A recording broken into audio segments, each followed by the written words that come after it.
Unscripted.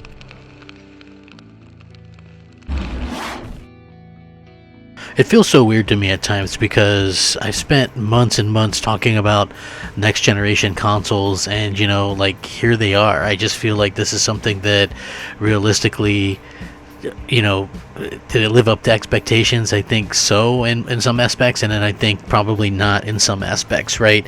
So one of the things that I kind of like to point out is this next generation, or the current generation that we're actually in, is a little bit different than some of the other ones, right? Because so far, we've gotten some really good looking games, to be sure, and I think that the graphics weren't the main concern, though, going into this generation. I think this generation was more about the little details of stuff, like the ray tracing, the frame rates, and the immersion factor, trying to get people really into feeling like they're part of the game. And I love that. That's what I was looking for personally.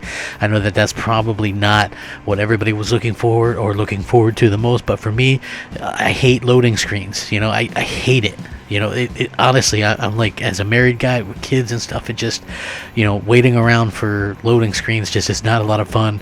And at the end of the day, I feel like this is like what this generation is all about. Games are going to look better, that's for sure. Like, I can tell a difference between, Spider-Man on the PS5 versus Spider-Man on the PS4. There's a difference for sure. But what I'm trying to get the point in is that, like, the last gen stuff still looks pretty great. We're just going to get better stuff. We're going to have, like, the better AI and possibly, like, the bigger worlds and stuff. I think that'll all work itself out when we get rid of, supporting last gen hardware. And even with that being said, I just got to say that I really do just enjoy the fact that we have a new generation, in spite of the fact that so many pundits pretty much flat out said that we wouldn't have a new generation or a next generation or anything like that. And I do really think that that's something that I'm very thankful for. So, like, I obviously do think that. I think that, what they've been able to accomplish in terms of getting consoles out and getting games out has been pretty spectacular. Do I think that everything is perfect? No, of course not. I don't think everything's perfect, but I do think that what Sony was able to announce and what we saw, something actually kind of leaked out, which I thought was very interesting and bodes well for Sony's way of doing things, which, if you're a fan of the way that Sony does things, I think that that's awesome. You know what I mean? I think that that's absolutely fantastic. And I also think that, that's something that a lot of people are probably going to, really kind of enjoy and stuff like that. So for me, this was a huge, like, oh man, I got to cover this because this is what I'm looking forward to the most when it comes to gaming. I think PlayStation's approach on things is much better, and so I'm a fan of that. But with that being said, I want to get into this video because it's something I've been really excited to do. What's up, everybody? Happy holidays. Crapgamer here with Crapgamer Reviews, back with another video. Thank you so much for checking it out. I really do appreciate it. Please like, share, subscribe. I would appreciate that as well. It helps out the channel and it means a lot to me personally. If you're looking for a way to help out my small little crumbly channel, that's the best way to do it. And like I said, that's just how it is. I put a lot of effort into these videos, and it means a lot to me when you guys come out there and support the channel with however you can. But a like is all I ask, and it's free for you guys to do, so please do that if you wouldn't mind.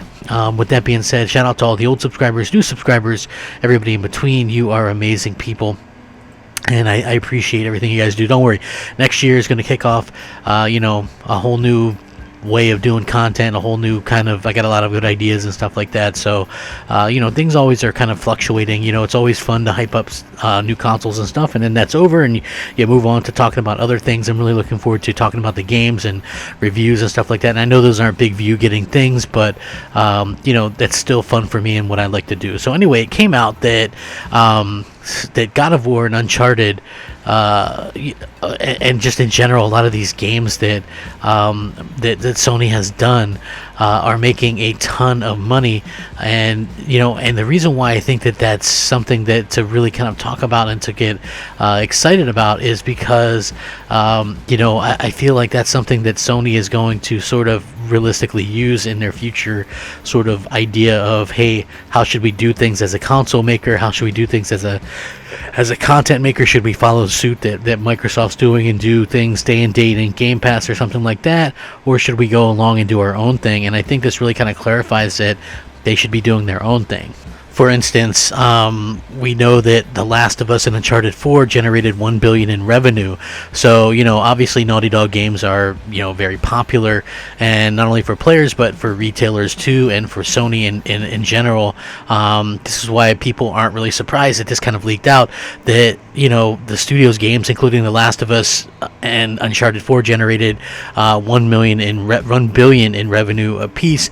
And this news comes from someone's LinkedIn bio of one of Naughty Dog's ex-programmers, the programmer who worked for the studios for 4 years. He says that Naughty Dog's games like The Last of Us generate around $1 billion in revenue. He says games grossing around $1 billion per release, a small team of brilliant people making some of the world's best games. I wore so many hats: databases, community servers, virtual currency, analysis, multiplayer, runtime, tools, packaging, and build systems for The Last of Us PS4, Uncharted 4, Lost Legacy, and The Last of Us Part 2. So obviously, the reality of the situation is it makes sense for both The Last of Us and Uncharted 4 to have really big revenue numbers. It almost makes people kind of wonder what The Last of Us 2 will be doing in a couple years. Obviously, the sequel to Naughty Dog's 2013 game has become, sort of this big thing, and I guess, God of War is around a little over half of that, and even Horizon Zero Dawn was as well. So what that really means is, and according to this, would be that Sony would continue to do their own thing. And what I mean by their own thing is continue to release their big blockbuster games the way that they've been doing them. And I think that makes total sense. And the reason why that makes total sense is because you really want to have that opportunity to make just a ton of money, and and they should be able to do that with these big continued releases and stuff like that. So I do think that that's something that that we'll continue to see going forward, and that makes just a total sense for them. Again, I'm not saying, listen, I understand that a lot of people love Game Pass. I understand that it is for a certain type of gamer, and I get that as well. I think that, in terms of wanting these big AAA exclusives not to be watered down or to lose something, I do think that that's something that I prefer. I prefer Sony's way to go about it, and I prefer the way that they've been able to sort of kind of cement themselves into that aspect of things. So I gotta say, man, I'm thrilled with the way that they've done things, and I'm thrilled that they're going to be able to continue to do that. Again, the big difference is this. Okay, so let's say an Uncharted 4 makes them $1 billion, or let's say over $1 billion. Now, you look at Game Pass, and Game Pass, if you had 15 million people paying the full price, you would make $1 billion. Right, something along those lines. I think that's something pretty accurate.